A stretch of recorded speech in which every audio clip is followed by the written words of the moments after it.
Well, it's really great to see you all here, and what my focus is current affairs, a little bit like Russ, but also what we can do about it. So I'm going to start with that kind of solution, which is actually somewhat obvious, because this is where it starts. People talking, learning new facts. It might be entertaining, but more important, productive. And having questions answered so that we can kind of fan out. And I'll just say that my own education on many of these topics is built on going to many seminars, conferences, listening to other people, reading books, but also I've got to take my hat off to Cheryl, a radio host, David, and some others who have kind of taken me gently from my focus on Washington affairs, national affairs, in areas that I thought I knew about and could make a contribution, and reminding me that there are areas like 9/11 where we all have to be citizens. We all have to educate ourselves, and we shouldn't be in what Russ called the silos. And at a conference Cheryl organized just a couple months ago at the University of Hartford, I said, well, it's kind of my coming out party on 9/11 because, you know, while I have 15 books on them, I haven't read them all. But then I thought, well, what's the magic number? 16? 17? Or do you have to read 12 of the 17? No, we all have to care about these very, very big issues that, as Russ mentioned, the media really can't get into. It's not just the economics and the advertising, it's the control factor. So I'm going to get into a little bit part of my story, but also right into current affairs and how the control factors actually work in the media and in law and in business. And let's start by saying, for brevity, we say the CIA did this, Operation Mockingbird, the propaganda operation, or other things. My investigations step by step into Washington politics and some of this history indicate that the CIA, when you think about it, when you research it, is really the handmaiden for what might be called the deep state. Some might call it Wall Street, some might call it the military-industrial complex, or some combination of it. But if you look at, for example, the Dulles brothers, Allen Dulles and John Foster Dulles. John Foster Dulles was the Secretary of State, Allen Dulles ran the CIA, and you'd think, well, okay, they're kind of government officials. Actually, their real function was as Wall Street lawyers for the most prestigious and powerful law firm, probably in the country, Sullivan and Cromwell here in New York, whose clients were at the more or less Rockefeller, Harriman level, and their companies, and the J.P. Morgan bank level. And so, and it's still the case that much of Washington is populated by lawyers who might hold a government position, but they're really the operational arm for these people in the deep state who want to stay in the background. Well, going to current affairs, oh, and by the way, I'll just add that many of them are actually part of the media because they own it. So, for example, I've recently been looking at how many people came out of the Office of Strategic Services in World War II who went on to big jobs in the media. And it's many, many people at many of these organizations. And many ended up at the CEO or publisher level. Here's a few examples.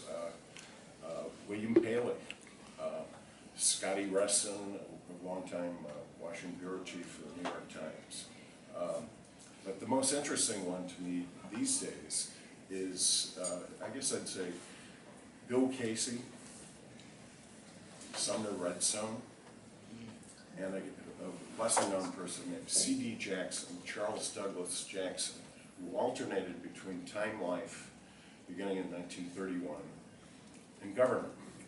And he came out of OSS, and he was the worldwide acknowledged secret master of information warfare for the United States. And then he becomes National Security Advisor in the Eisenhower White House, and then he becomes publisher of Time Life magazine in the early 60s. And he acquires the Zapruder film and suppresses it. He acquires the rights to the memoirs of Marina Oswald and never publishes it. So here he's running the two most powerful, influential magazines in the country, and he comes out of psychological warfare background at the high level. Well, let's fast forward as promised. So last week, Michael Morrell was on the circuit talking about Al-Qaeda. Now, he retired from the CIA in 2013 as deputy director. He had twice been acting director of the CIA. He's had 33 years in the agency. You've probably seen him on TV if you watch much. He's got a new book about how Al-Qaeda is a great threat to America. And he was at the National Press Club, where I'm a member, and I often go to see things. And he was giving a press conference. I was a little surprised to see there were only about 12 or 14 people there. But that was great for me, because I had a chance to ask him questions. And I asked him, as I recall, three questions. He said he didn't know the answer to any of them. This is on C-SPAN, and here are the three questions. I said there's a certain amount of controversy on the internet and elsewhere. Who did Senator McCain meet in his 2013 trip to Syria when he was meeting the rebels? And some say it was with the future leaders of ISIS. He's denied that. Who was he meeting? And Michael Morrell, who's now a CBS senior analyst for intelligence, among other things, of course, the revolving door and consulting work. But so he's a quite knowledgeable person, you would think. He said he didn't know. And moving on quickly, I said, well, my understanding is that the CIA is the major obstacle to release of the remaining JFK documents that were supposed to be released under the JFK Act, and also to the release of the 28 pages of who funded the 9/11 hijackers. And to both of those questions, he said he didn't know anything really much about it. And so what this indicates to me, having spent much of my career in mainstream publications and in business organizations, is that even if you go through the steps and you're somehow able to talk to the people who theoretically should know, they'll say, I don't know. And so that's a great way to kill a story through just, you can't quite get both sides of things. Now that's happening quite a bit, not just on big stories, but in smaller ones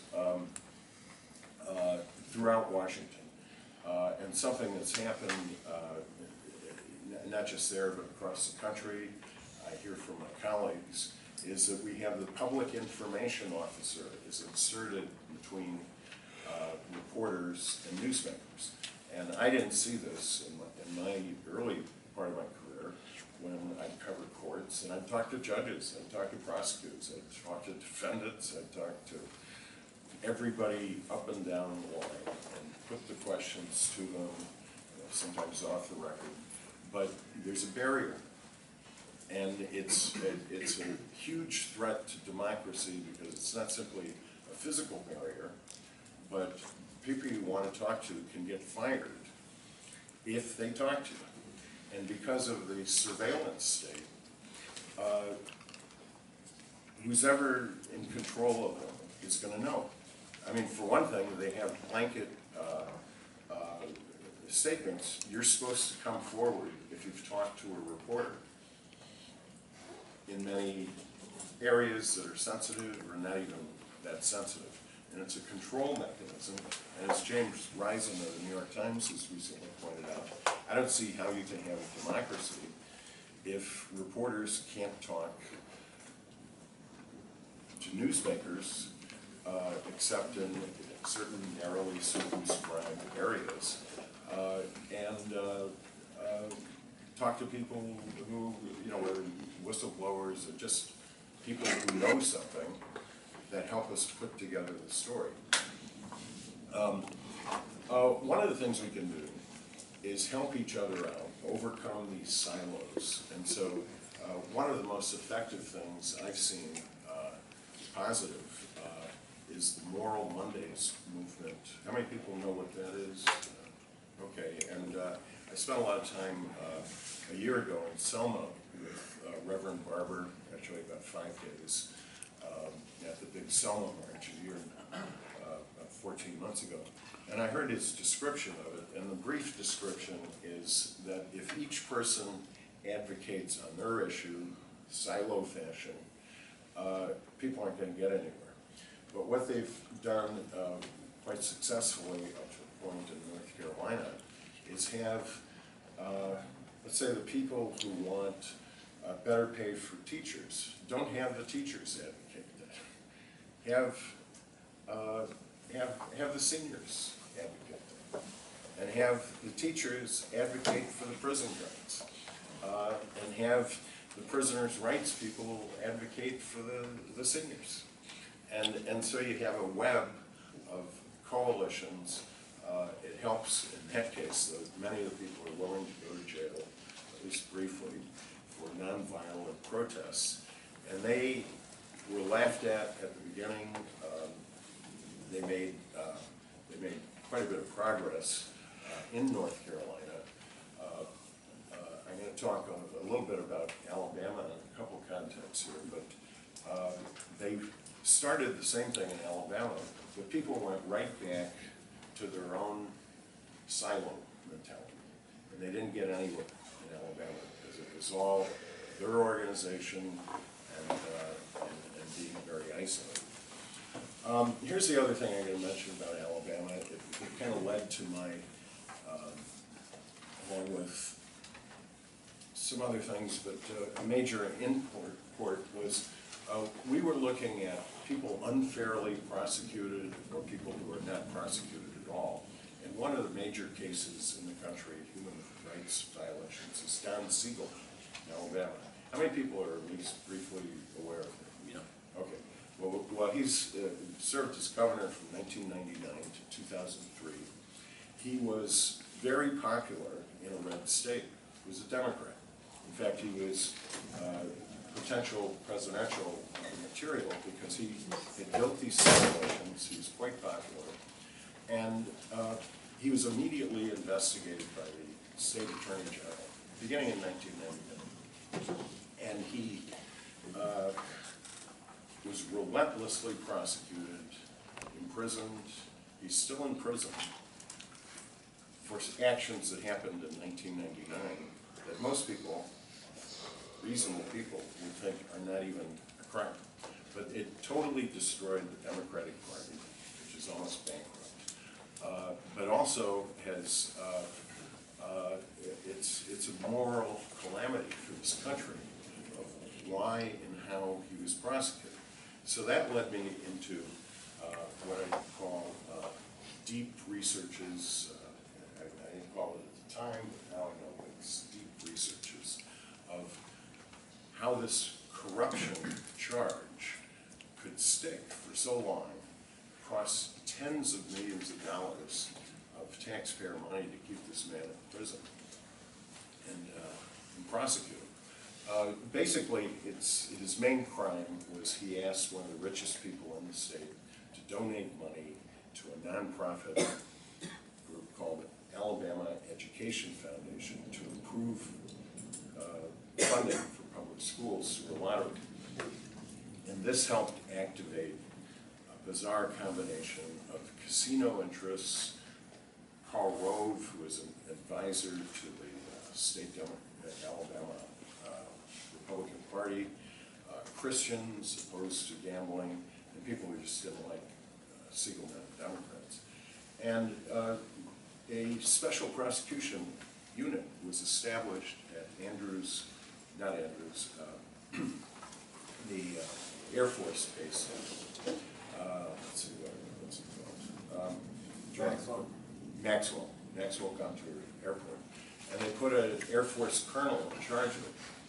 And the case was ultimately routed to a judge, chief federal judge, Mark Fuller, who secretly controlled up to 44% of a military contracting company, DAS Aviation.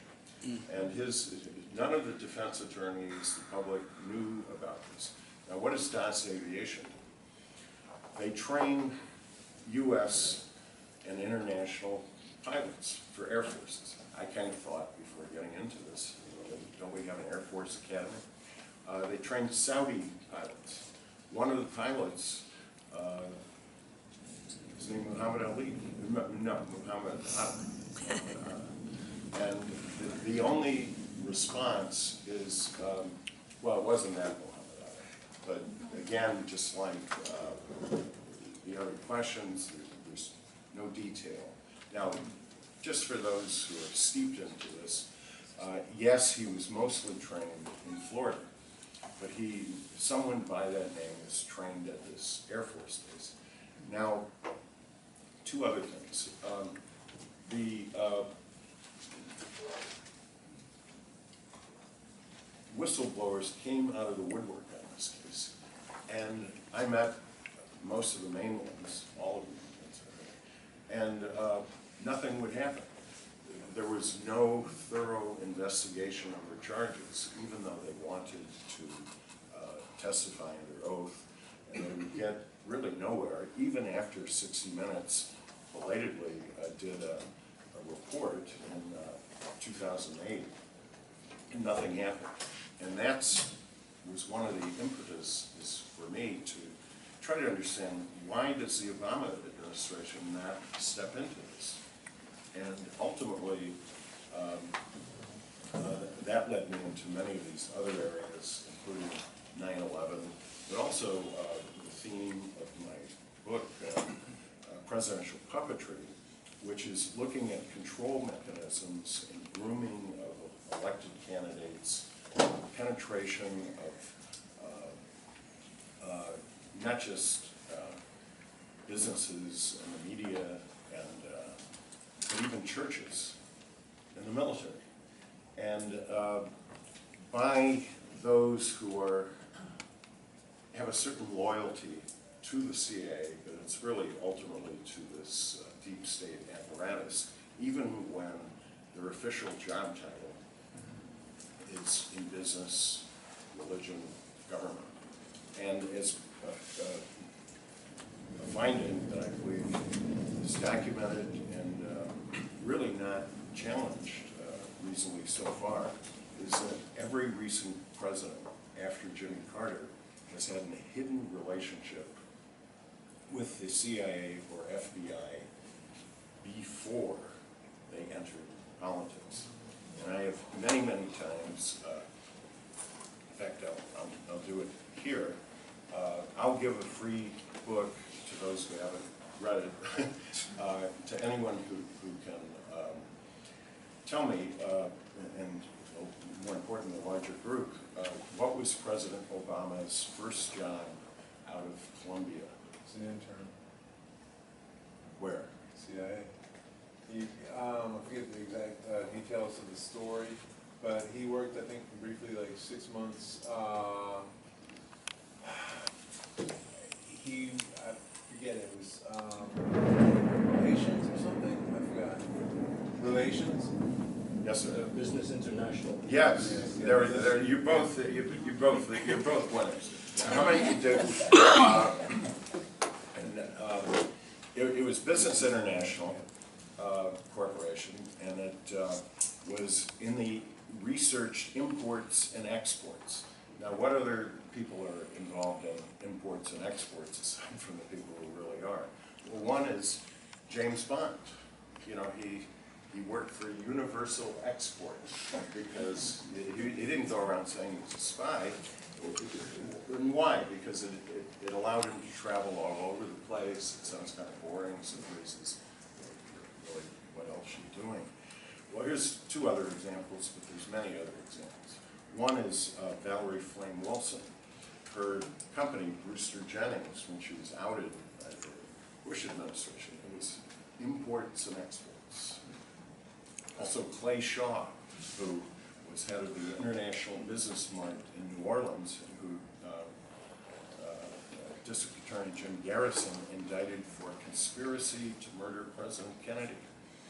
And that prosecution is where the term conspiracy theorist was actually popularized, because beginning around 64, 65, but especially in 1967, the CIA started a campaign through their agents of influence. I think we heard a little bit about it, but I'm going to flesh it out, to call critics of the Warren Commission conspiracy theorists, and making sure that they were tarred with this in their professional careers, so that nobody wants to go near that. Unfortunately, we have through the declassified process, we know about some just amazing things that our government has done, including a 50-page memo from April 1967 outlining this conspiracy theorist smear. And I would just ask one thing we should all do: if any time that term is used, we should just ask who's ever using it to consider what the implications are if we call it an evidence theorist. Because, by the way, there is bad evidence, some supplied by disinformation agents.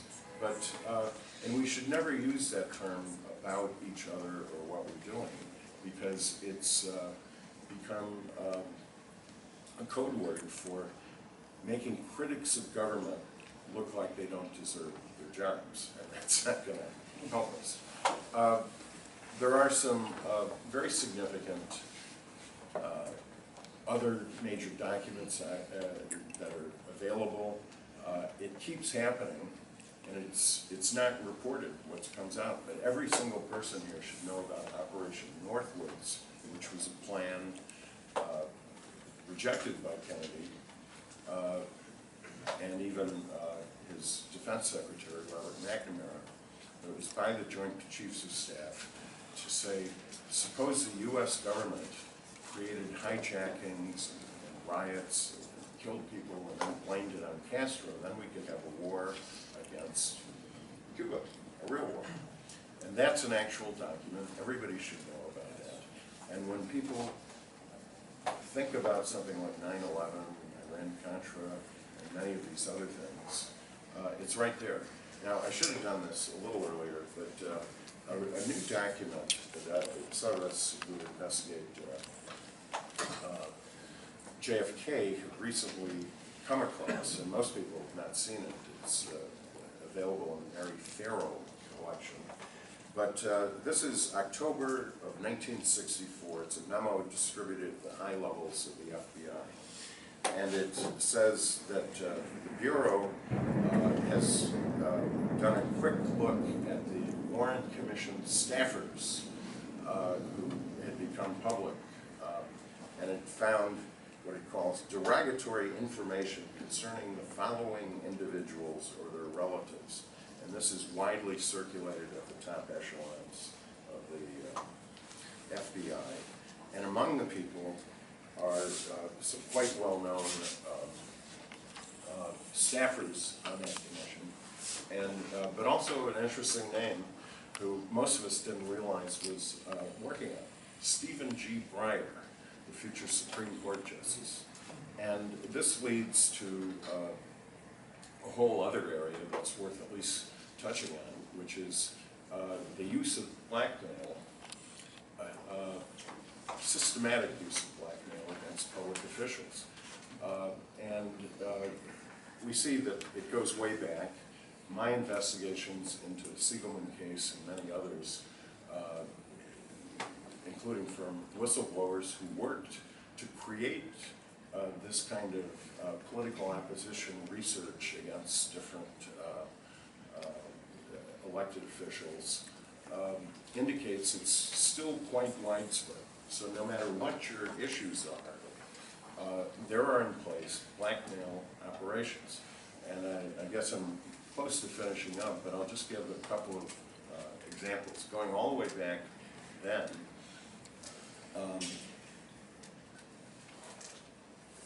there's evidence that Gerald Ford was being blackmailed, and that that was why he was put on the commission and named as vice president. And get into that a little bit later, but one of the things we do know is that he was feeding Hoover confidential reports, and that Gerald Ford, the future president, himself changed some of the diagrams of Oswald that later became public. Fast forward to current times, again, some of my sources, I don't usually print this, but it's just useful, deep information that I share. I've pointed out a number of current figures who they've researched blackmail files on, and it's used for pressure on political issues. So no matter what your issues are, you've got to be aware of this, which the media really won't report. And if you take a look at the back cover of my book, you'll see that Woodrow Wilson is obliquely complaining in a quote about, in effect, the deep state. And what he doesn't say is that he was being blackmailed himself by the Wall Street figures who helped fund Teddy Roosevelt to split the Republican vote and have their puppet, Woodrow Wilson. That's a little oversimplified, but so we have a long history of this that's not at all apparent. The most recent thing is Dennis Hastert, the House Speaker. And 9 years ago, I came into information, along with another reporter, that he was involved in pedophilia. And that led to his change from being a high school wrestling coach to a political career. And that story was written and never got anywhere. But suddenly he's indicted, and really for $3.5 million in blackmail. And but the question is, how does he get so much money to pay $3.5 million when most of his career is in government? But two, and it's only coming out now, hints of this, but these are the kinds of stories that I can't say we should always have out there. I haven't written hardly any of this sex stuff, but we've got to know the general theory of it as we make our own decisions. Now, the best part of an event like this is hearing the questions and being hopefully able to answer them, or at least think about your insights, so we can all make progress in some productive ways. So thank you very much. Yeah, thank you.